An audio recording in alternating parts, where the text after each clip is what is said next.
ಕಾಯಕವೇ ಕೈಲಾಸ ಅಂದರೂ ಬಸವ, ಅದರಂತೆ ನಡೆದರೂ ನಡೆದಾಡೋ ದೈವ.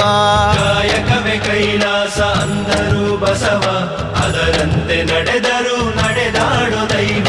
ಸಿದ್ಧಗಂಗಾ ಕ್ಷೇತ್ರವೇ ಪೂಜ್ಯರ ಉಸಿರು, ಪ್ರತಿ ಕಲ್ಲು ಹೇಳುತ್ತಿವೆ ಬುದ್ಧಿಯ ಹೆಸರು. ಸಿದ್ಧಗಂಗಾ ಕ್ಷೇತ್ರವೇ ಪೂಜ್ಯರ ಉಸಿರು, ಪ್ರತಿ ಕಲ್ಲು ಹೇಳುತ್ತಿವೆ ಬುದ್ಧಿಯ ಹೆಸರು. ಕಾಯಕವೇ ಕೈಲಾಸ ಅಂದರೂ ಬಸವ, ಅದರಂತೆ ನಡೆದರೂ ನಡೆದಾಡೋ ದೈವ. ಕಾಯಕವೇ ಕೈಲಾಸ ಅಂದರೂ ಬಸವ, ಅದರಂತೆ ನಡೆದರೂ ನಡೆದಾಡೋ ದೈವ.